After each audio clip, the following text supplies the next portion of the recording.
ओम नमः सिद्धिभ्यां तेस सुरासुरमणुसुन्दवन्दितं दोदघादिकं मलं प्रणमामि वर्धमानं तेन्दमस्कातारम्।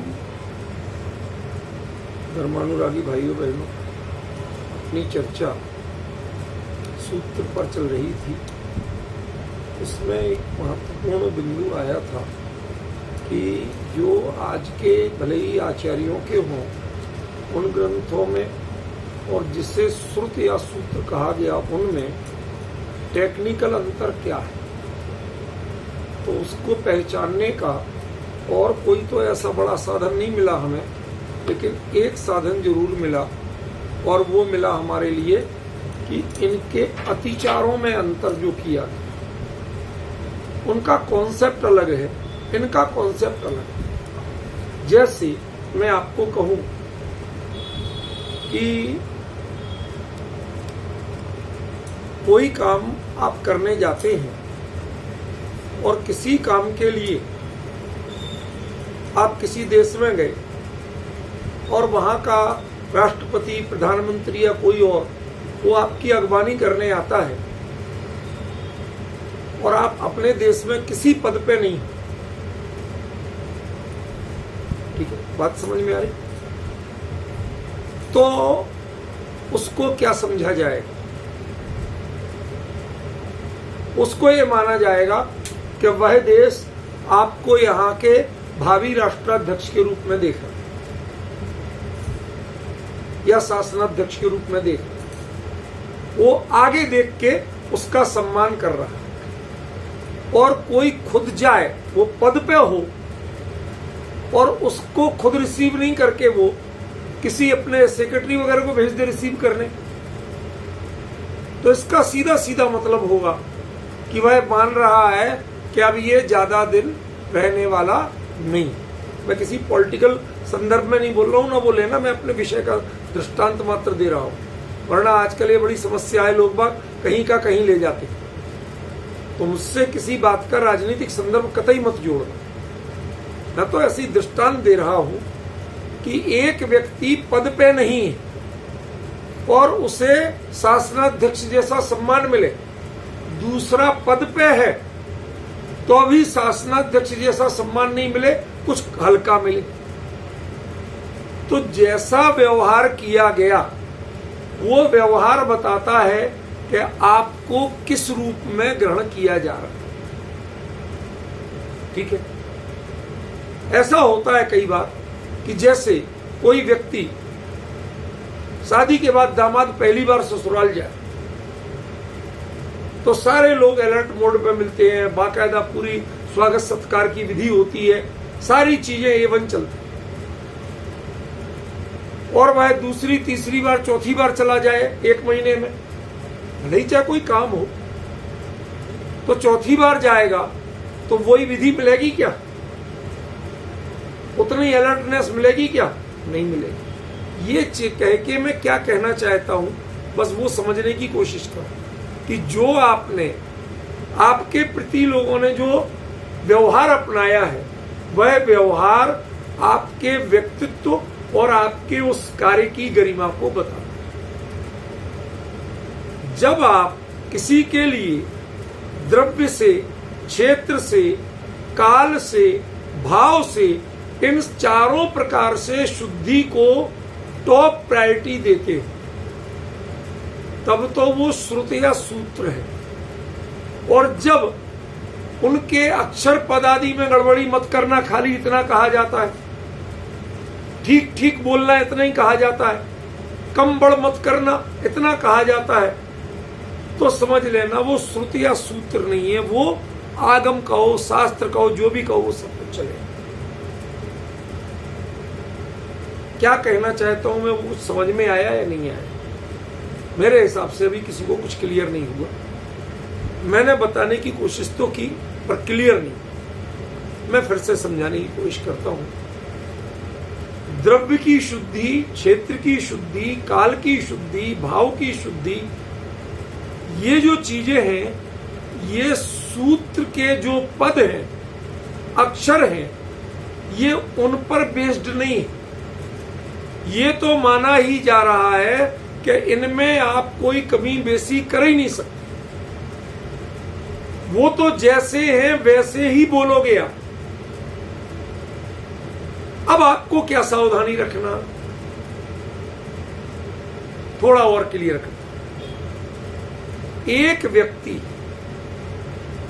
राष्ट्रगान जानता है, किसी छोटे बच्चे को सिखा दी, वो राष्ट्रगान जानता है, सीख लिया उसने, अब सिखाना था तो सिखा दिया। सीखने के बाद वो खाना खा रहा है तो राष्ट्रगान गाने लगे, पानी पी रहा है राष्ट्रगान गाने लगे, बच्चों के साथ खेल रहा है चलो अपन राष्ट्रगान गाते। अब क्या कहोगे, भाई ये राष्ट्रगान है, इसका मजाक मत उड़ाओ। अरे मैं तो बिल्कुल मजाक कर रहा हूं, मैं तो शुद्ध बोल रहा हूं। तुम शुद्ध बोल रहे हो या अशुद्ध बोल रहे हो, ये तो हमारे लिए प्रश्न ही नहीं है। प्रश्न क्या है, ये कोई सामान्य गान नहीं है, राष्ट्रगान है। उसके लिए तुम अटेंशन में खड़े हो के नहीं, तुम खाने पीने जैसी हरकतें तो नहीं कर रहे, लेटे या बैठे हुए तो नहीं गा रहे, ये सब चीजें उसमें मायने रखती। जबकि आप कोई भी देशभक्ति की कविता गाओ तो उसमें ये सब जरूरी नहीं है। तो अब देशभक्ति की कविता और राष्ट्रगान, इन दोनों में क्या अंतर हुआ? अंतर हुआ कि नहीं हुआ? शुद्ध बोलना ये बड़ा मुद्दा नहीं। देशभक्ति की कविता में दोष क्या गिना जाएगा? यदि तुमने शुद्ध नहीं बोला, तुमने कोई अक्षर कम या ज्यादा किया, कविता में वो दोष माना जाएगा। आप खड़े खड़े बोल रहे थे, बैठे बैठे बोल रहे थे, खाते पीते बोल रहे थे, इसके ये दोष नहीं माना जाएगा। डिफरेंस समझ रहे? बड़े बड़े कवि सम्मेलन होते हैं, उनमें कवि लोग चाय पीते रहते हैं, कुछ खाते रहते हैं, कोई माला पहनाता रहता है और उसमें वो कविता पढ़ते रहते हैं देशभक्ति की। लेकिन उसी मंच से यदि राष्ट्रगान गाया जाएगा तो ये सब नहीं चल सकता। राष्ट्रगान में आपने शुद्ध गाया अशुद्ध ये तो भूल गए थे या नहीं भूले थे, ये तो बाद की बात, ये प्रश्न ही नहीं उठता। राष्ट्रगान तो आपको आना ही चाहिए और शुद्ध ही आना चाहिए। लेकिन राष्ट्रगान शुद्ध आता है, आपको सही उच्चारण कर लेते हैं, ये कोई बड़ी बात नहीं, ये कोई मैटर नहीं। उसके साथ प्रोटोकॉल्स जुड़े हुए, कैसे गाना, किस मुद्रा में गाना, क्या क्या काम नहीं करते हुए गाना, समझ गए? कितने समय में गाना, अंतर समझ में आ रहा? ये जो बाहरी बंधन जब लगते हैं तो पता चलता है कि हाँ ये राष्ट्रगान है। और जब आप कैसे भी बोल सकते हो, राष्ट्रगान ज्यादा जोर से गा सकते हो चिल्ला के, उसे हमेशा मध्यम स्वर में गाना, समझ रहे ना? ऐसे ही श्रुत का जब पाठन करेंगे आप, सूत्र पढ़ेंगे, मूल सूत्र, तो उनमें कभी भी आप तेज नहीं बोले, धीरे नहीं बोले, ये कोई मैटर नहीं है, ये तो अंडरस्टूड है। वहां देखा जाएगा कि आप जिस द्रव्य के रूप में हैं, आपकी द्रव्य शुद्धि है कि नहीं। मतलब आप लघु शंका दीर्घ शंका करके आए या शुद्ध विस्तर के वस्त्रों में हैं, तो आप श्रुत या सूत्र का पाठ नहीं कर सकते। डिफरेंस समझ रहे? नहीं कर सकते आप। इसी प्रकार क्षेत्र शुद्धि, आप जहां चाहे बैठे कहीं भी पढ़ने लगो, चलेगा? बिस्तर में बैठ के पढ़ने लगो, चलेगा? नहीं पढ़ सकते आप शास्त्र श्रुत को, मूल सूत्रों को नहीं पढ़ सकते आप बिस्तरों में। जो आजकल ये टेबल कुर्सी वाली जो सिस्टम चल गए ना, ये नहीं है उसके लिए स्वीकार्य। दृढ़ता से कहता हूं स्वीकार नहीं है। उसके लिए पद्मासन आदि की मुद्रा, पूरी सावधानी की मुद्रा अरे कोई यदि किसी के चोट एक्सीडेंट कुछ हुआ हो और वो कोई करे तो कोई अपवाद मार्ग माने, पर तो उसका भी उल्लेख यहाँ नहीं है। मैंने जितना पढ़ा इस बारे में कहीं उल्लेख नहीं है।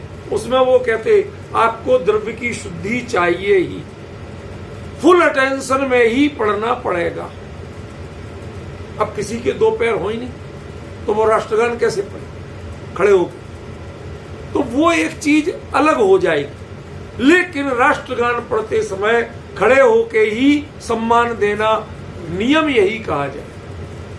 ऐसे ही श्रुत को यदि पढ़ना है, मूल सूत्र को यदि पढ़ना है, तो आपको निर्दोष चटाई आदि साधनों पर पद्मासन से बैठकर शांत चित्त होकर पढ़ना पड़ेगा।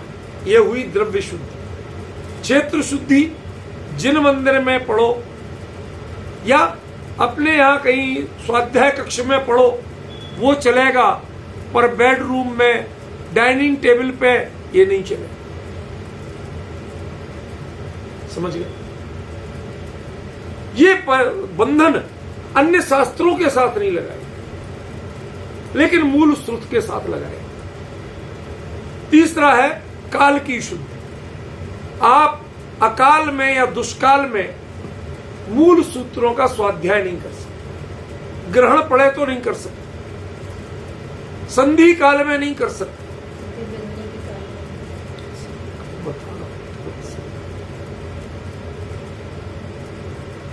जब संधि काल है आप नहीं कर सकते, और जिस समय साक्षात तीर्थंकर के दिव्य ध्वनि खेलना हो उस समय आप अपने सुनाना शुरू करो, नहीं चलेगा। अब ये क्यों? एक जगह तो सम्मान है और दूसरी बाकी सब जगह मर्यादा। सम्मान क्या है? तीर्थंकर की दिव्य ध्वनि का काल, जो ये वचन हमें मिले हैं, जिनसे मिले हैं, अभी यदि उनका काल है तो वो काल नॉर्मली संधि काल हो।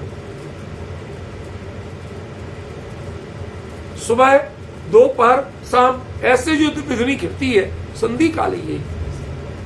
समझ गए ना? तो उन कालों में हम श्रुत का स्वाध्याय नहीं करते। क्यों? क्योंकि या तो प्रमाद की बहुलता हो सकती है, सांसारिक कार्यों की स्थिति हो सकती है, आपका चित्त स्थिर नहीं हो सकता, आवागमन की अधिकता हो सकती है, कई कारण हो सकते। ख्याल में ना? इसलिए जब तक काल की शुद्धि नहीं हो तो आप श्रुत का अभ्यास नहीं कर सकते, वाचन नहीं कर सकते, श्रवण भी नहीं कर सकते। समझ गए? तीसरा द्रव्य क्षेत्र काल के बाद भाव। अब भाव में क्या शुद्धि देखना खास? सुनो, राष्ट्रगान किसी सरकारी कार्यक्रम में शुरुआत में और अंत में तब पढ़ा जा सकता है कि जब कोई उस राजपत्रित स्तर का कोई उच्च स्तरीय व्यक्ति बैठा हो और कार्यक्रम भी सरकारी नोटिफिकेशन पे। हमारे घर में कभी सम्मेलन हो रहा था, यहां हम यूं ही कविता पाठ कर रहे थे और उसमें शुरू में राष्ट्रगान कर दो और लास्ट में राष्ट्रगान का नियम कर दो। राष्ट्रगान ही कर रहे, लेकिन वह आपके घरेलू प्रोग्राम में बजाने के लिए नहीं, गाने के लिए नहीं। आप अपने घर पे 15 अगस्त 26 जनवरी को यदि राष्ट्र ध्वज फहरा रहे हो और उस समय गाओ, कर सकते हो। इसके अलावा आपको घरेलू प्रोग्राम में राष्ट्रगान नहीं गा सकते। अब अंतर समझ रहे? ऐसे ही आपके परिणामों में उस स्तर की विशुद्धि ही नहीं है। मैं एक बात पूछता हूं, शादी ब्याह होते, शादी ब्याह में जो मंत्र पढ़े जाते हैं वो सूत्र होते हैं या नहीं होते? मैंने जानबूझ के टेढ़ी बात छेड़ी। नहीं पढ़ सकते आप। कोई भी वो मूल आगम के सूत्र रूप जो मंत्र हैं वो नहीं प्रयोग किए जा सकते। क्यों? क्योंकि आप जो निर्ग्रंथ दीक्षा से लेके केवल ज्ञान तक की प्रक्रिया में जो कार्यकारी हैं उनको आप संसार में प्रवेश के लिए प्रयोग नहीं कर सकते। जिन भवन बने तो जिनबिंब जो है वो केवली के प्रतीक है, उसमें आप कर सकते हैं। समझ रहे हैं? विधि विनय पूर्वक स्वाध्याय हो रहा हो उसमें कर सकते हो, लेकिन यदवा तदवा कहीं कुछ भी हो रहा है, थोड़ी सी धर्म विधि करना थी, नहीं कर सकते आप उनमें, मूल सूत्रों का पाठ नहीं कर सकते। आज का विषय थोड़ा सा दूसरे टाइप का है, लेकिन इसमें गहराई बहुत है, मैं बताऊंगा क्यों नहीं कर सकते। ये प्रश्न करना पड़ेगा, तब आपको उत्तर मिलेगा। क्योंकि मूल सूत्रों का उच्चारण जब किया जाए तो आपको 100% अटेंशन चाहिए, 99% में काम नहीं चाहिए। सूत्र की अभिनय तो है ही, आपको समझ में कुछ नहीं आया। आप कह सकते साहब ये प्राकृत तो हमें वैसे ही नहीं आती। भ्रम छोड़ दीजिए, भ्रम छोड़ दीजिए और ये धोखा देना छोड़ दीजिए। अब क्या धोखा दे रहे हम, सही बात तो कह रहे। मैंने कहा चलो अभी आपको थोड़ा सा चेंज करते हैं, थोड़ा सा। आप लेटे, बुजुर्ग थे, लेटे, और लेटे में कोई आए बच्चा और पैर छूने लगे, तो आप छूने देते हो? मैं आपकी बातें आपको बता रहा हूं। क्यों? क्योंकि शिष्टाचार कभी शयन मुद्रा में नहीं हो। लेटे हुए में पैर, यद्यपि हमारे यहां तो वो भी नहीं छुए जाते, पर जो कहे जाते मुर्दों के छुए जाते अन्य लोगों। कोई आदमी निपट लिया हो तो वो थोड़ी उठ के बैठेगा, इसलिए उसके तो छूने का अन्यमति विधान करते हैं। हमारे यहां तो मुर्दे के पैर छूने का भी विधान है। समझ गया? तो वो जब आप पैर छूना अच्छी बात है, लेकिन पैर छूने की विधि लेटे हुए में नहीं कर सकते। आपको कष्ट हो, जो कुछ भी हो, वो यदि पैर छू नहीं चाहता है तो आपको उठ के बैठना पड़ेगा, या वो बिना पैर छुए जाए। दोनों चीजें एक साथ नहीं चल सकती। क्यों? क्योंकि उसके पीछे कारण माना है, लोक का व्यवहार है। वो कहते जब तक जीवित है व्यक्ति तब तक लेटे की मुद्रा में पैर नहीं छुए जाए, बैठे या खड़े हुए की मुद्रा में ही छुए जाए। इसी प्रकार श्रुत का जब आपको वाचन या श्रवण करना है तो आप पूरे सावधान मुद्रा में ही कर सकते हैं, किसी भी प्रमाद की मुद्रा में नहीं कर सकते। क्योंकि ये सम्मान तो है ही प्रोटोकॉल से, लेकिन यदि आप ऐसा नहीं करते तो आपका अहित। तो मैंने प्रश्न किया था, भाई हमें तो प्राकृत आती नहीं, तो हम क्या उसमें समझेंगे? आप बोलते रहो। तो मैं आगे उत्तर देने वाला था कि मैं तय कर दूं, आपको प्राकृत नहीं आती ना। अब मैं ये कहता हूं भाई साहब आप लेट जाओ, मैं आपको णमोकार मंत्र सुना देता हूं।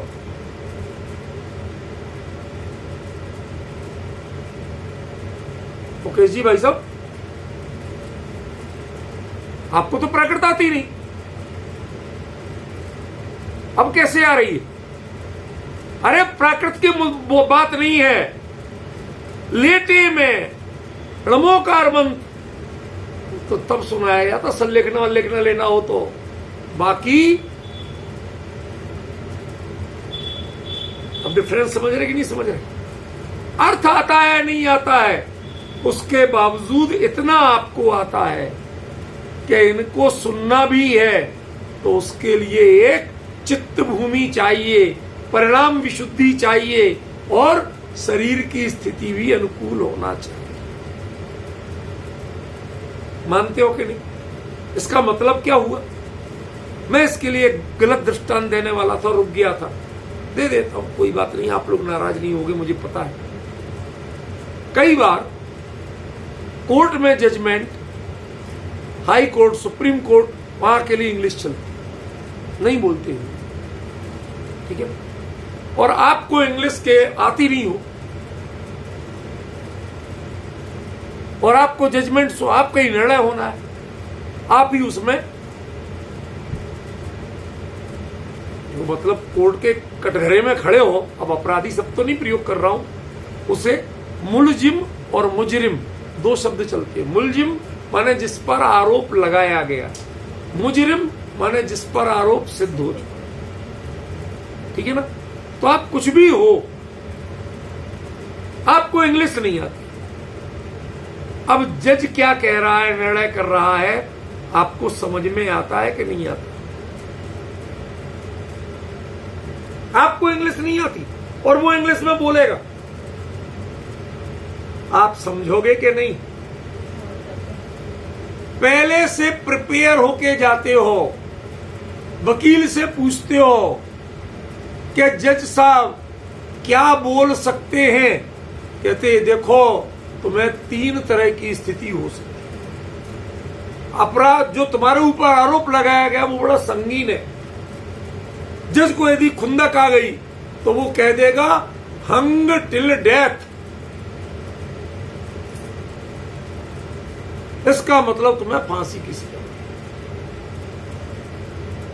दूसरा, लाइफ इम्प्रिजनटेशन, आजीवन कारावास की सजा होगी। और शक के आधार पर छोड़ने के लिए अलग कहता। तो वो कहता है यदि ये 2 वाक्य बोले तब तो तुम्हें सजा है, और ऐसा कुछ नहीं बोला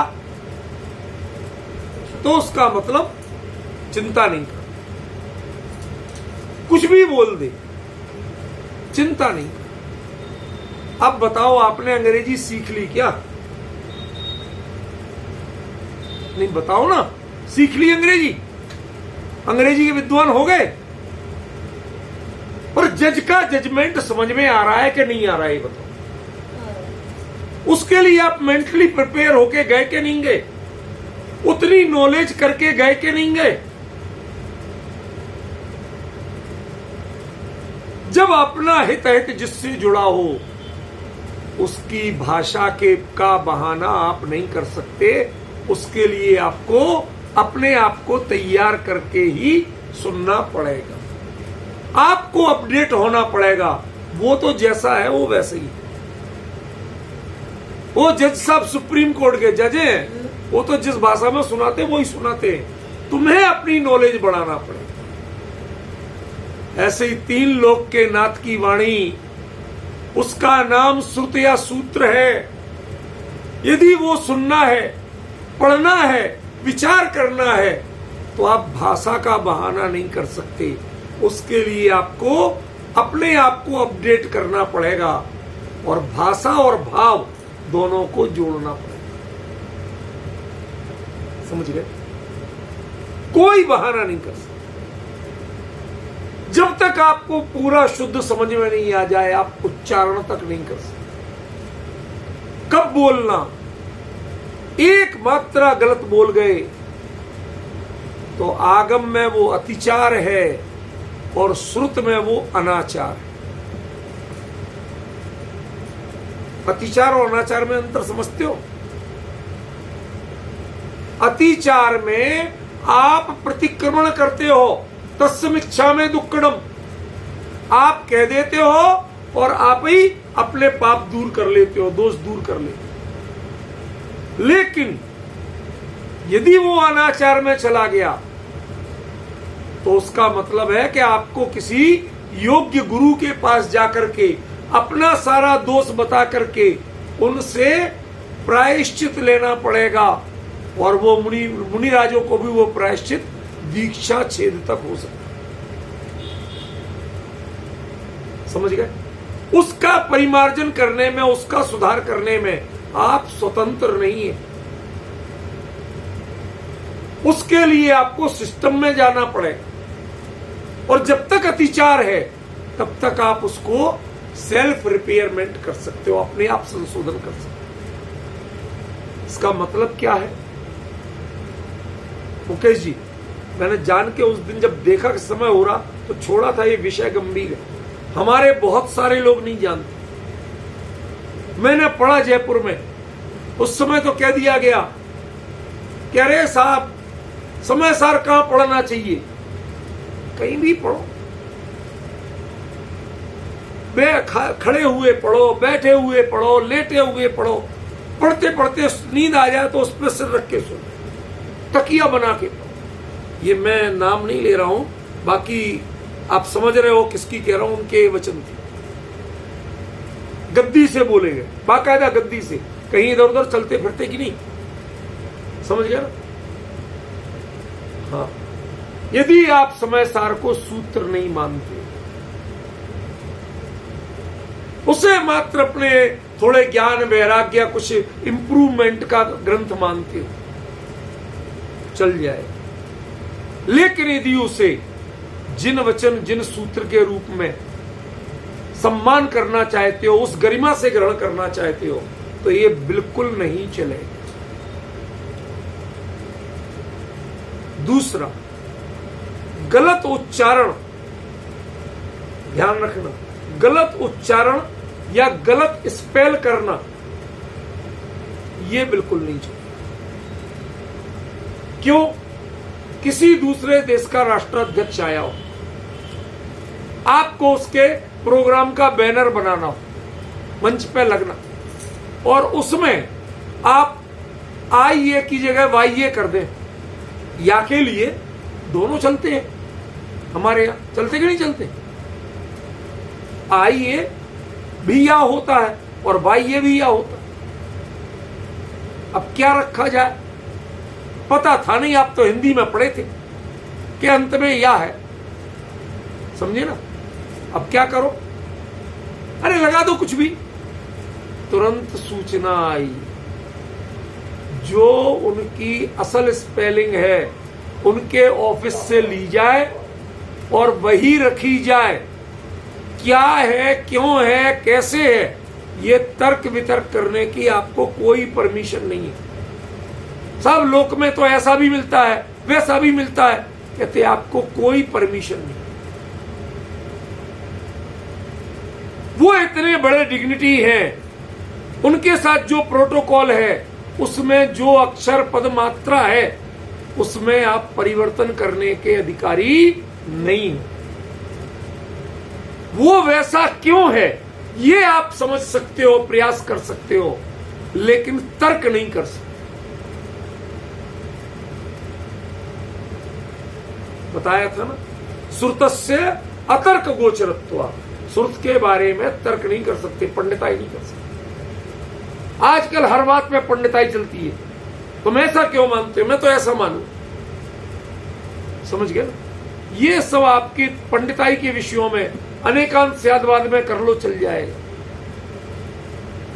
लेकिन जो मूल सूत्र के पाठ है, मूल श्रुत के पाठ है, उसमें आप ये लिबर्टी नहीं ले सकते। जो है वही रहेगा, उसे बदल नहीं सकते आप, समझे ना? ये थोड़ी सावधान सीखिए, अभी सीखिए। नॉर्मली हमारे यहाँ ये चर्चा गंभीरता से नहीं ली जाती। जब सबसे बड़े विद्वान ये कहते हो कि समय सार पे सिर रख के सो जाओ, तो अभी दोष नहीं है। मान लेता हूं भैया, मान लेता हूं कि आप उसे आगम नहीं मानते, आप उसे सूत्र नहीं मानते, उसे आप श्रुत नहीं मानते, उसे भगवान के वचन नहीं मानते। ठीक है, फिर तो आप कुछ भी करो। लेकिन यदि उस रूप में कर रहे हो तो ये छूट बिल्कुल भी नहीं, समझिए। फिर तो जो प्रोटोकॉल है वह मानना ही पड़ेगा। अभी तो मैं व्यवस्था की बात कर रहा हूं, फिर इसके कारण बताऊंगा कि असल में ऐसा नहीं करने में क्या दोष हो। भाई यहां कोई प्रोटोकॉल के लिए कान पकड़ के तो बैठ नहीं रहा, बैठ रहा। यदि आप एक मात्रा का भी इधर से उधर उच्चारण करते हो मूल सूत्रों में, मूल श्रुत में, तो आपके लिए दर्शन मोह का बंध हो।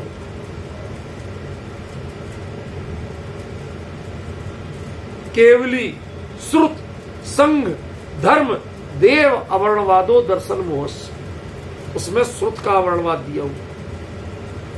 श्रुत के लेटर्स कुछ हैं और आप अपनी मर्जी से कुछ बोल रहे हो, ये श्रुत का वर्णवाद है। समझ रहे हो आप लोगों से कहा जाए 24 तीर्थंकरों के नाम लो, शुद्ध लेते हो? हमारे यहां तो ऐसे ऐसे महापुरुष मिलते हैं यूपी में। एक से कहा कि वह बस 12 में कौन से भगवान है तीर्थंकर, तो कहते बांस पूज्य, माने बांस की पूजा करो। अरे भले आदमी, नहीं आता तो मत बोलो, लेकिन सही समझो और सही ही बोलो। 3 लोग के ना तीर्थंकर का नाम ले रहे हो, आपकी ऐसी पोल पट्टी नहीं चलेगी। वासु पूज्य वसु पूज्य पढ़ते हो, वासु पूज्य वसु पूज्य तनुज पद। वसु पूज्य जो अष्ट द्रव्यों से पूजनीय, उन्हें सामान्य नमस्कार करके काम नहीं चला सकते। सुभाष जी, कभी सोचा है आपने कि हम मंदिर जाते हैं और बिना अर्घ चढ़ाए आते हैं, हाथ जोड़ के चले आते हैं? ये आप अभिनय कर रहे हैं या विनय कर रहे हैं?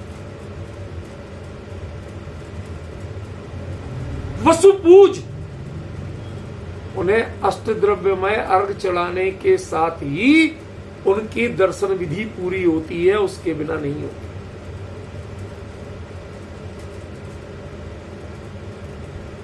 जिनेंद्र देव की भाव पूजा कही गई। भाव पूजा माने प्रासुक अष्टद्रव्यों के साथ भाव पूर्वक पूजा करना भाव पूजा है। बिना द्रव्य के पाप स्तुति पढ़ना वो भाव पूजा नहीं है, वो पूरा भ्रम है। आप क्यों? उनका प्रोटोकॉल ही है। वासु पूज्य को बांस पूज्य नहीं बोल सकते आप। कुछ भी बोलते हैं लोग, कुछ भी करते हैं। जो हमारे यहां प्रोटोकॉल के योग्य व्यक्ति हैं, उनमें आपको कोई छूट नहीं है मनमर्जी से प्रयोग करने की, समझे ना?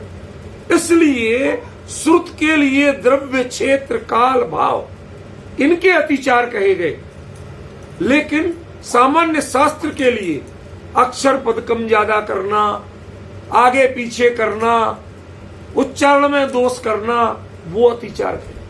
इसका मतलब है श्रुत या सूत्र में आप एक मात्रा भी इधर से उधर नहीं कर सकते। जानते हो नरवाहन और सुबुद्धि पुष्पदंत और भूतबली कैसे बने थे?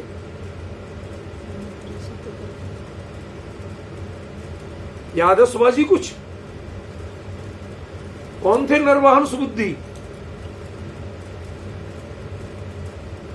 जो युग प्रतिक्रमण में अरदबली आचार्य ने जिन 2 को भेजा था, जो बाद में आचार्य पुष्पदंत और भूतबली कहलाए, उनके असली नाम नरवाहन और सुबुद्धि थे।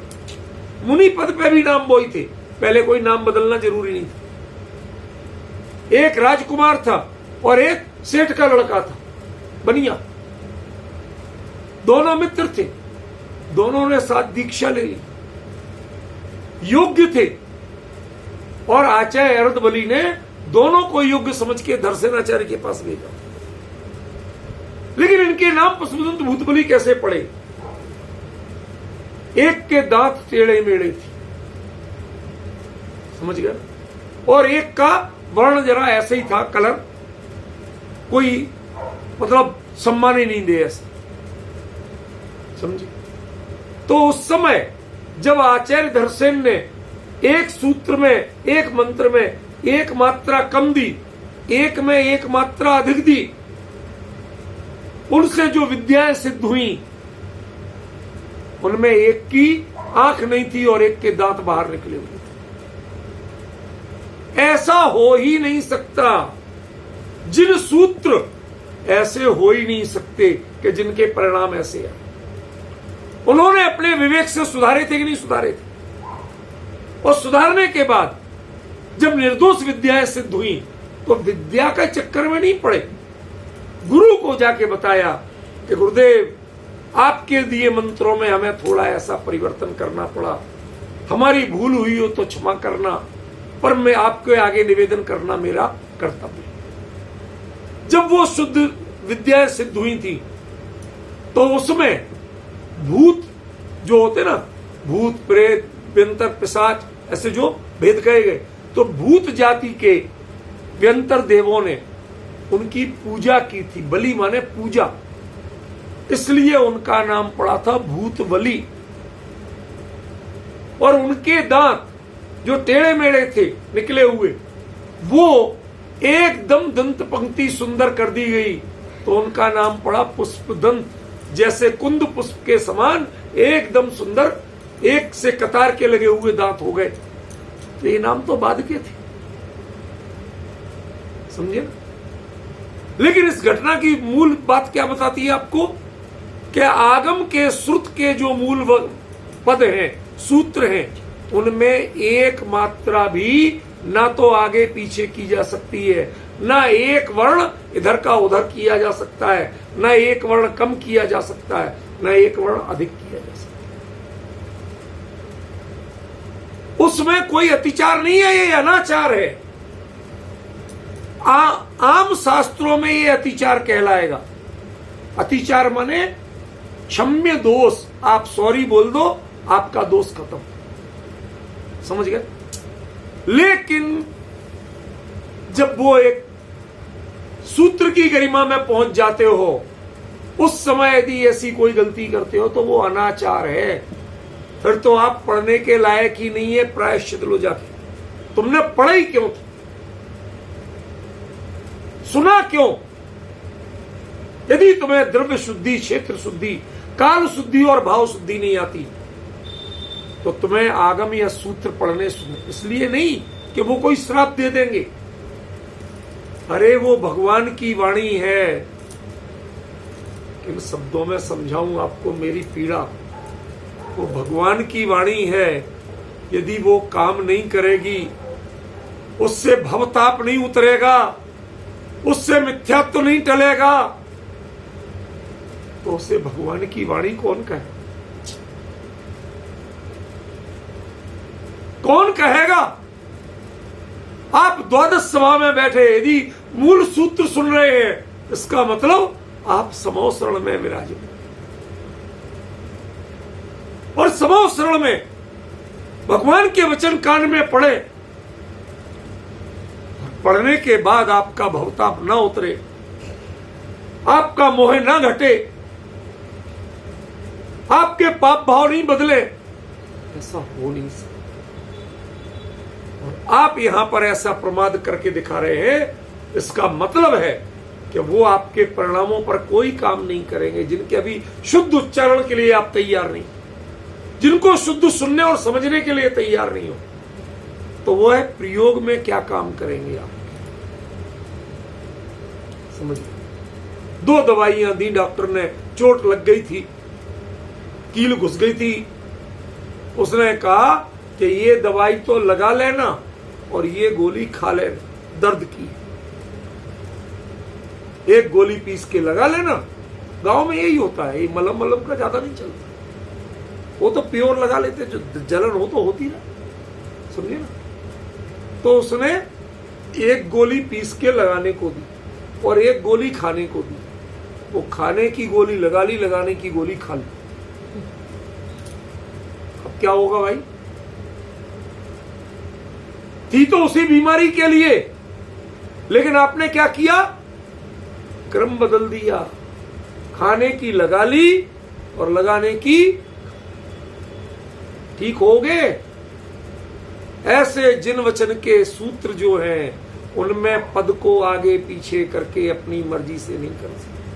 वह लाभकारी कब है कि जैसे वो कहे गए हैं, जिस रूप में कहे गए हैं, उस रूप में ये साक्षात भगवान की वाणी है, आपको समझ में आएगी। आप समो शरण जैसे भाव से सुनो तो सही, उतनी मर्यादा से सुनो तो सही, उतनी मर्यादा से पढ़ो तो सही।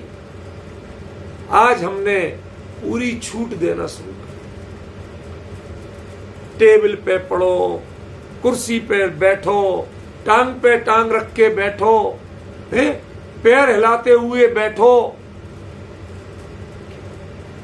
ये सब जितनी छूट दी ना, ये एक भी मुद्रा, एक भी विद्वान सूत्र पढ़ने का अधिकारी नहीं है। पढ़िए आप, इसमें दिया हुआ है। हमें समझना पड़े। हमारी जो है विद्वानों की परंपरा, नई पीढ़ियां जो खड़ी हो गई, एक और वो शास्त्र की बात कर रही है, जिन शासन की बात कर रही है, बहुत अच्छा है। युवा लोग शास्त्र के वचन बोल रहे हैं, बहुत अच्छा है। लेकिन यदि युवा तुम विद्वान होके उसकी मर्यादा का खुद पालन नहीं करते हो, तो माफ करना, दूसरी पीढ़ी, नई पीढ़ी क्या सीखेगी आपसे? यही कि तुम नौजवान हो, सब कुछ है, तो अभी आराम से गद्दी वाली कुर्सी, रिवॉल्विंग चेयर होना चाहिए, उस पर बैठ के हम बोलेंगे। टांगे पसारने के लिए नीचे टेबल होना चाहिए, तब हम बोलेंगे। आप सुविधा भोगी हो कि जिन श्रुत की मर्यादा में खड़े हो। आप मूल आगम के वचन को, मूल सूत्र के वचन को, मूल सूत्र के पढ़ने के अधिकारी नहीं हो। ये मैं पूरी दृढ़ता से कह रहा हूं।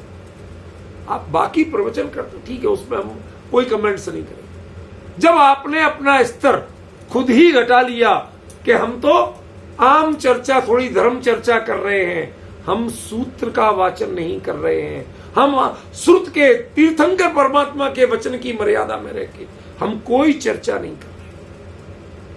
जब आपने खुद अपना स्वरूप ये समझ लिया, तो हम आप पर क्या कमेंट्स करें? पर यदि आपको मूल आगम के वचन पढ़ना है, मूल गाथाएं पढ़ना है, तो आपको पूरे अटेंशन पालना ही पड़ेगा। शुद्ध पढ़ो, ये तो अनिवार्य है, लेकिन यदि शुद्धि के बिना पढ़ोगे तो अतिचार कहलाएगा।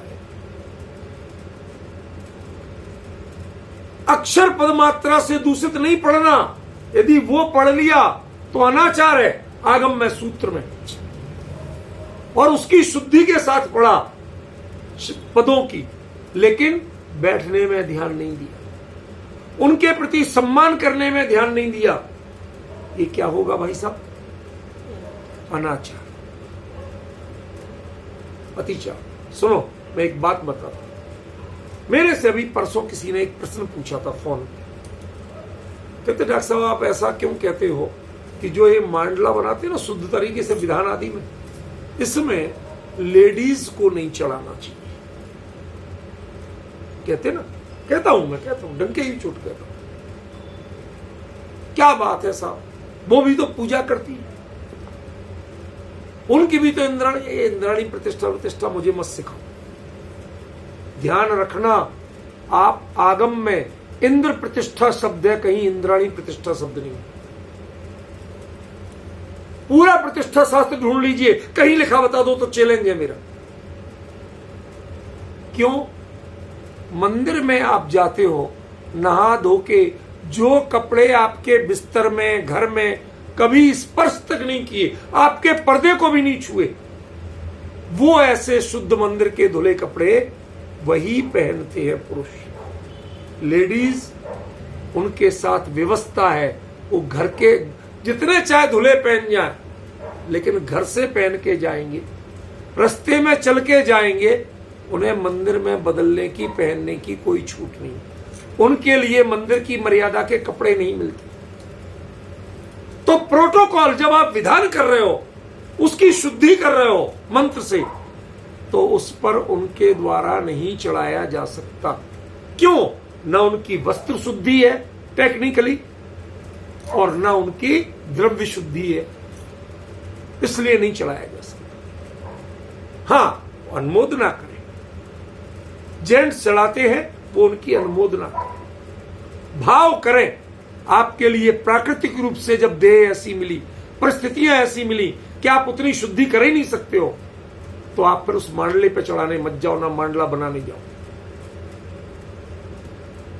वो काम जैसे जेंट्स ही करते हैं शुद्ध कपड़ों में। लोग आज हमारे विद्वान ऐसे ही कलर लेते हैं छान छून के, जो किसी कपड़ों में मांडला बना के ठोक के आ जाते हैं, उन्हें पता ही नहीं है, वो विधान कराने लायक नहीं है, इतना भी विवेक नहीं है उनमें। मंडल के लिए भी पहले आपको पूरे शुद्ध कपड़े पहनना पड़ेगा, देह शुद्धि भी हो, वस्त्र शुद्धि भी हो, फिर चित्त शुद्धि हो, आप उद्विग्न होकर मत बनाइए। लगातार मंत्र जाप करते हुए शांत परिणामों से तब मंडल बने शुद्ध सामग्री से। ये गुलाल के रंगों से मंडल नहीं बनते। आजकल तो लोग और भी एडवांस हो गए, फ्लेक्स के छपे छपाए लेके बिछा देते, समझ गए, जिसमें कोई शुद्धि का माने संभावना ही नहीं। तो जैसे आपको आप पढ़िए, टोडरमल जी ने जब एक बड़ी पूजा कराई थी, कौन सा विधान कराया था, शायद कल्पद्रु में कोई विधान कराया था, तो उस पर उन्हें, हाँ, समोसरण पूजा उनने लिखी भी। वो जब खुद कराई थी जयपुर में खानिया में, बहुत बड़े चबूतरा बना था, नया, शुद्ध ईंटों से, ताजी अपनों से बनवाया गया। उसकी पूरी शुद्धि हुई, फिर उसमें शुद्ध सूखी लकड़ी लाके उससे आकृतियां बनवा के तब वो समोसरण पूजा हुई थी। पढ़िए आप टोडरमल जी का वर्णन कैसे कैसे हुई थी। तो ये ऐसे मजाक नहीं है। यदि हमें विधि, रोज की पूजा आप साथ कर सकते, लेकिन विधान की विधि में मांडले पे जो अर्घ चढ़ेंगे, मांडले की जो विधि होगी वह पूरी शुद्धि से ही होगी और अकेले जेंट्स का, इसलिए रोका जाता है और कोई कारण नहीं। समझ गए? जो स्त्री मुनिराज को आहार दान में अपने हाथ से दे सकती है, क्यों? क्योंकि मुनिराज अपनी गरिमा से थोड़े से नीचे उतर के जाते हैं, गृहस्थों के घर में जाते हैं, अन्यथा वो गृहस्थों के घर में जाएंगे। जब वो आएंगे आपके पास, आपको वो कभी स्पर्श तक नहीं कर सकते, 7 हाथ दूर से ही रहे। जो मर्यादाएं बनी हुई हैं, उन मर्यादाओं की गरिमा हमें समझना होगी। इसी प्रकार जिन श्रुत के पढ़ने की गरिमा हमें समझना होगी। ये रूढ़िवादिता नहीं है, इसके पीछे गहराई। जब आप सीधे समझेंगे समोसरण में जो वचन खिल रहे हैं, वो हर जीव अपने हित की भावना से ग्रहण करे। इसको मैं अपने जीवन में कैसे चरितार्थ करूं, वो इस भावना से। आप विश्वास करेंगे, पढ़िए कभी समोसरण वर्णन, उसमें साफ लिखा है कि केतेई जीव, ये टोडरमल जी के शब्द हैं, केतेई जीव सम्यक दर्शन धारण करे हैं, केतेई जीव अणुव्रत धारण करे हैं, और कोई कोई भाग्यशाली तो महाव्रत धारण करके, मुनि दीक्षा लेकर के और मोक्ष मार्ग में आगे बढ़ जाए हैं। ऐसी समोसरण में जिन वचन सुनने की महिमा है। अब बताइए, आप यदि लापरवाही से, अशुद्धि से, मन की एकाग्रता के बिना सुनेंगे, तो क्या वो वचन आपके जीवन में परिवर्तन लाएंगे? क्या होगा? नहीं होगा। सुभाष जी, मैं आपको बताना चाहता हूं, फॉरेन में कोर्ट में जाके शादी रजिस्टर्ड हो जाती। आज हजारों हजार ऐसे विदेशी लोग हैं जो वहां के जन्मे, लेकिन उनको यदि हिम्मत है, मौका मिलता है, कहते यार भारत में आके भारत के तरीके से शादी करो। क्यों? यार यहां पता नहीं कोई मंत्र वंत्र से होती है, वो टिकती है। हमारे यहां तो आज हुई कल छूट जाती। असल चक्कर वो नहीं है, कोई मंत्र वंत्र का चक्कर नहीं। असली जो कॉन्सेप्ट है हमारे यहाँ, पूरे सामाजिक संबंध, रीति रिवाज, चाहे बाजे बज रहे हैं, बारात निकल रही है, उस बच्चे के मन पर 8 दिन पहले से कोई ना कोई रस्में शुरू हो जाती। उसके मन पे संस्कार किया जाता है कि अब तू अकेला नहीं है, तेरी जिम्मेवारी बढ़ गई, अब तुझे इधर उधर नहीं ताकना है, तुझे जिम्मेवारी निभाना है। समझ गए? फिर उस समय साथ साथ वचन भरवाए जाते कि देख, यदि तुम पूरी तरह नहीं समझ पाए तो अब समझ लो। जब वचन पूरे भरे जाते हैं, संकल्प ले लिया जाता है, तब 7वां फेरा हो। सुभाष जी, पता तो होगा ना? क्यों मुकेश जी, ऐसे ही हुआ था आपके साथ, क्यों कुछ और हुआ था? हुआ था ना? जब पहले से मेंटली प्रिपेयर हुए और वहां आकर के बाकायदा संकल्प वचन भरते हैं, हाथ में पुष्प लेके पहले जल लिया जाता है, अंग शुद्धि, चित्त शुद्धि, भाव शुद्धि की जाती है, उसके बाद पीले पुष्प लेके ये वचन भरे जाते हैं, हाथ के नीचे हाथ लगा के। मतलब आप शरीर से विचलित चित्त से नहीं कर सकते। और जब वो चावल चढ़ाते हैं तो आदमी को भी लगता है भाई साहब प्रतिज्ञा ली, अब मैं गड़बड़ी नहीं करूं, है कि नहीं? ऐसे ही जब वो इस विधि से होता है तो वो चाहे लड़े झगड़े दाएं बाएं कुछ भी करें, लेकिन वो निभाते हैं, उनके संबंध यूं ही टूटते नहीं, क्योंकि वो चित्त पे संस्कार हुआ। ऐसे ही यदि जिन सूत्र आपके चित्त पे संस्कार करेंगे तो आपके जीवन में कई तरह के पाप, कई तरह के विकार वो छूटेंगे जरूर, नहीं छूटे ऐसा हो सकता है। तब वो जिन वचन के रूप में प्रतिफलित होंगे तो आपको उतनी सावधानी से सुनना ही पड़ेगा, उतनी सावधानी से पढ़ना ही पड़ेगा। मैं आपसे पूछना चाहता हूं, जो लोग गद्दी पे बैठ के जब बोलते हैं, क्या अकेले में वो शास्त्र पढ़े तो उतनी मर्यादा से पढ़ते हैं, उतनी सावधानी रखते हैं? यदि नहीं रखते हैं तो सीधा मतलब समझना कि आप शास्त्र पढ़ रहे थे, आप श्रुत नहीं पढ़ रहे थे, आप सूत्र नहीं पढ़ रहे थे, आप आगम नहीं पढ़ रहे थे। यदि ये पढ़ना है तो आपको उतनी सावधानी रखना ही पड़ेगा। आज के बच्चे नई पीढ़ी कहते अरे ये क्या ऐसे शेर बन गए, भाई ये करना पड़ेगा। वो हाथ में पता नहीं क्या क्या बांध देते, हल्दी चढ़ गई, तुम घर से बाहर नहीं जा सकता, निकल के दिखा, निकलेगा तो सीधा लेके आएगा, बाकी नहीं जा सकता। अब उसे लाख कोई भी मिलने आए, भैया तुम्हें अंदर आना पड़ेगा, मैं नहीं आ सकता। क्यों? तेल चढ़ गया, हल्दी चढ़ गई, मना किया है। एक कितना संस्कार हुआ। हमने जिन श्रुत सुने हैं, मैं अपने स्वरूप की मर्यादा से बाहर नहीं जा सकता, मैं जिन धर्म की मर्यादा से बाहर नहीं जा सकता। क्यों? क्योंकि मैंने जिन सूत्र सुने, मैंने आज सूत्र सुना है, मैंने आज सूत्र का वाचन किया है। क्या आप मर्यादा समझते हो? जब तक इतने भावों से तैयार नहीं होगे तब तक सूत्र आपके लिए सूत्र नहीं बनेगा, श्रुत आपके लिए श्रुत नहीं बनेगा। शब्द रह जाएंगे पर श्रुतपना गायब हो जाएगा। क्या कहा? शब्द रह जाएंगे, श्रुतपना गायब हो जाएगा। यदि इनको श्रुत बनाए रखना है तो आपको इनकी गरिमा खुद पहचानना पड़ेगा, इनके प्रति अपनी सावधानी खुद करना पड़ेगी, तब ये श्रुत और सूत्र बनेंगे। शब्दों पे मत जाइए, इनमें शब्दों का हेर फेर तो आप कर ही नहीं सकते, जैसा है वैसा ही पढ़ना पड़ेगा। समझिए? देखो आगे थोड़ा सा और बताता हूं, थोड़ा सा भी 5 मिनट का समय है। श्रुत के पदों की संख्या कितनी है? कुल कितने पद हैं जिन श्रुत में? द्वादशांगी श्रुत 112 करोड़, 112 करोड़, माने 1 अरब 12 करोड़ 83 लाख 58,005। मैं 3 बार बोलूंगा ताकि कम से कम कुछ तो कान में पड़े, कुछ तो आइडिया रहे। मानता हूं एक बार में याद नहीं हो जाए, 3 बार सुनो, कुछ तो अंदाज लगेगा। 1 अरब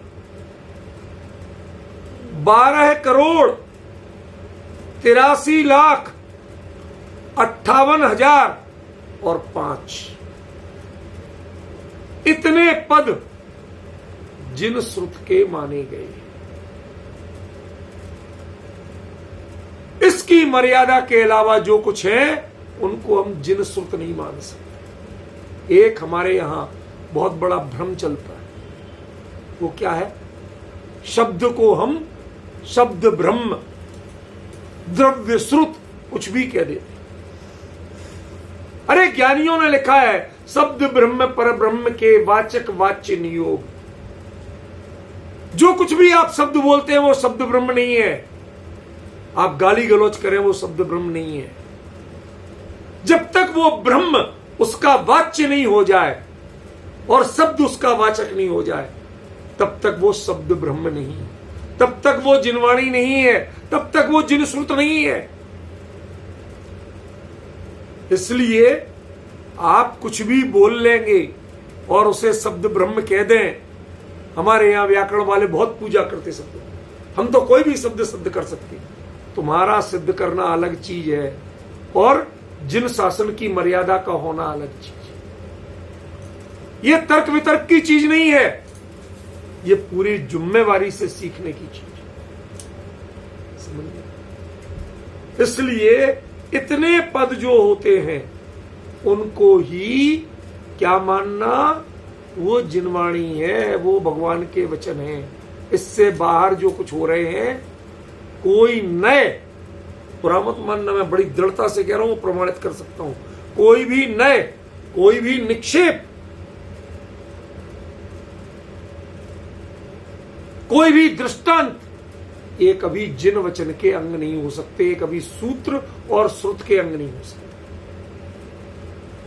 ये अन्य शास्त्र के हो सकते, चर्चा के हो सकते, समझने समझाने के हो सकते हैं, लेकिन ये कभी भी मूल सूत्र के अंग नहीं हो सकते। इन्हें श्रुत नहीं कहा जा सकता, इन्हें भगवान का वचन नहीं कहा जा सकता। ये भगवान के वचन समझाने की जो कोशिश कर रहे उन आचार्यों विद्वानों के वचन, उनके प्रयोग है ख्याल में।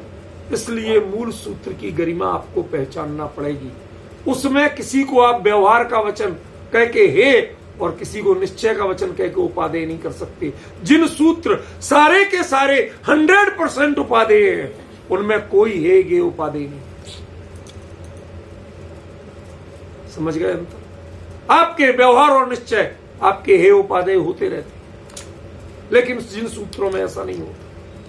और लास्ट बात कह रहा हूं, ये चर्चा, ये सूत्र, ये जिन श्रुत जितने अंश में ही सही कब तक रहेगी, उसके लिए तिलोय प्रणति में आचार्य तीव्रसव ने लिखा है 20 सहस्र माने 20,000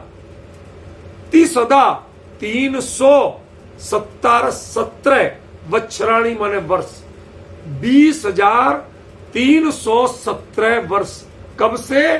भगवान महावीर के निर्वाण से नहीं, बल्कि जब ये पहली बार लिखे गए थे उस डेट से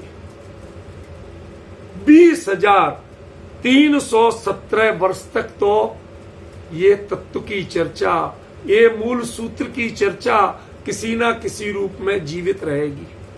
अभी तो 2000 भी नहीं हुए, समझ रहे?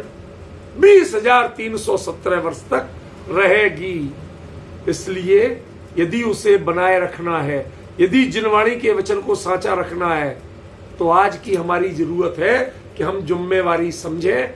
हम सूत्र को शास्त्र नहीं बनाए, सूत्र को सूत्र रहने दें, श्रुत को श्रुत रहने दें, उसकी मर्यादा का पालन करें। वरना ये सूत्र सूत्र नहीं रहेंगे, श्रुत श्रुत नहीं रहेगा, फिर तो वो शास्त्र बन जाएगा। ये बातें इतनी विस्तार से बताना थी, इसलिए उस दिन नहीं हो सकती थी, तो मैंने आज का समय और लिया था। अब अपनी चर्चा जो चलेगी वो सीधी प्रवचन सार जी से ही चलेगी। उसमें भी ये ध्यान रखना, जब जिस समय होगी आपको सूचित किया जाएगा। अभी एकदम से फुल फ्लोली नहीं कर सकता मैं, जितना होगा आपको अपने आप सूचना मिलेगी। मैं खुद पूरी तरह सावधान हूं और नियमित रूप से करता हूं और आपको जानकारी देता रहूं। ओम